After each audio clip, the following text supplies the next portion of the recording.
Okay, so I've just got my Zortrax printer, 3D printer from dream3d.co.uk.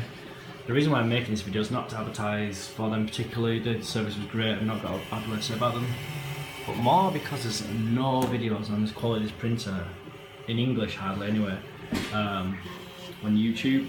And that was the main thing. I was like deciding between this and an Ultimaker 2.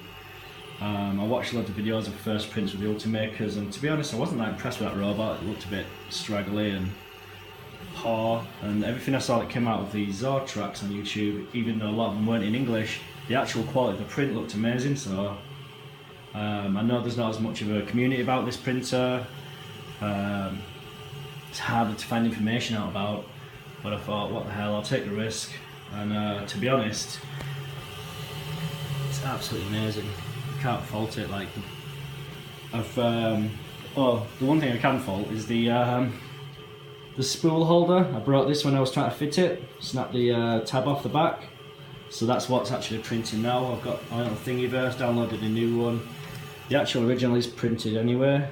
No doubt it's printed on one of these machines itself. The print is so good that actually parts on the machine itself are printed from this machine. Which the fan cowl, all this, you know, a 3D print is a good quality when it's actually printing its own parts for itself. The build quality is amazing, solid aluminium. The one thing I will note is there's these 4 screws. You can just see on the back of the build plate. There's 2 at the front as well, where the build plate locates there, and this needed nipping up with the Allen key. I just went around and checked things before I set it doing anything. Always a good idea. I did update the firmware. Simply went to Zortrax website. Still can never get the name of this printer correct. Downloaded that. You just simply put it on the SD card, pop it in the front of the printer and power up, and it automatically detects it and updates the latest firmware.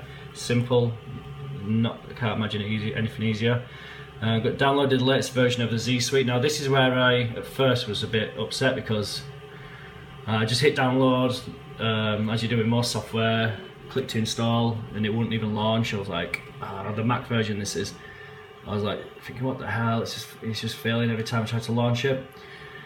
I needed to take my time a little bit more, and read this, install Mono Framework, then reset your Mac. So basically download this, click install here, go through the install process, then restart your Mac, and then either download, or if you've got it already downloaded, hit the install. You will need to do the right click and then open on this Suite package, as it's one of Apple's not registered developers, so they won't let you open it with a double click. You've got to right click to show that you mean business with this install.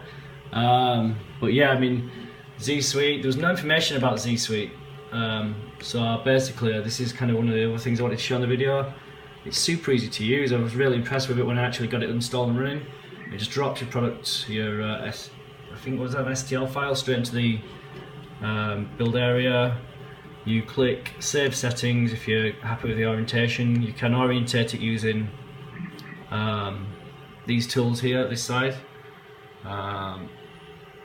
That's like add a model if you're not ready from the build plate, delete if you want to clear the build plate. I've not used too many of these view tools. I just seem to grab the handle at the front here and just drag around. It's easy enough. I've done a bit of rotation to get things orientated. Then you click print. This next screen is where you choose the material. So I'm just on the standard ZABS that came with my printer. I hope that'll do for this spool mount. I'm on standard layer thickness. I've not tried anything thinner than 0.19. That, in my opinion, is I'm 3D printing really. I'm rapid prototyping. I'm not making models here. That's fine. Normal speed. I chose solid. I think the original was full. I mean, it looks. But look, that fill on that, I did put some glue on, try glue. That fill looks quite solid to me, well, quite full. But I chose solid on this one just for speed.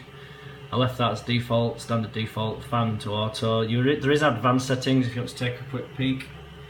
The worst thing about this is you don't get to view the software until you buy the product, which in my eyes, that was one of the nerve-wracking things about buying this printer. I was like, I want to know what the software's like. Well, you have to have a serial number to do that, so yeah, so that's about the size of that. Yeah, other than that, the print quality is amazing. I mean, look at this guy's head. This has come off my printer in the factory before they ship out. So I'm told, but so I'm led to believe, but I've got no reason to believe otherwise, because the part that's printing is damn good quality too. The things that I did notice that was a bit, it's hardly a fault as such, but there's like some magnets you stick on the back of here. One of them's missing the sticky tape, so I've only got one magnet on at the moment. That's for the additional doors and side covers. But it's not exactly the end of the world for something that's cheaper than a maker. Well, it's cheaper than an Ultimaker and cheaper than a MakerBot. I won't touch the MakerBot though. I don't know. I just can't express how good this printer is. It's just reliable, quality. It's got like I spoke to the support staff regarding that new nozzle, the V2 nozzle that comes with these now. Apparently it's like a Teflon coating on the inside. Stop. This might be wrong. I might have misread that actually, but it's got some type of coating on the inside to stop blockages. To be honest, it seems to work fine. Really can't fault this printer. I mean, it's pretty easy. The dial works dead easy. Leveling the build plate, that's one thing I will tell you about.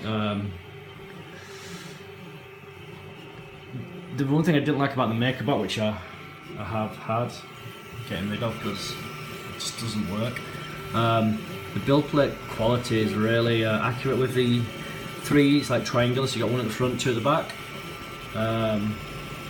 It's really easy to load. You can auto calibrate, so it checks all the 4 points and tells you what to do, and it's just easy really. If I was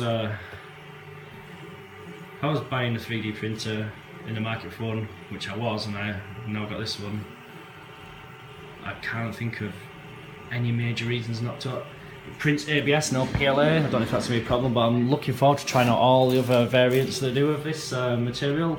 There's tough ones, there's like a glass embedded one.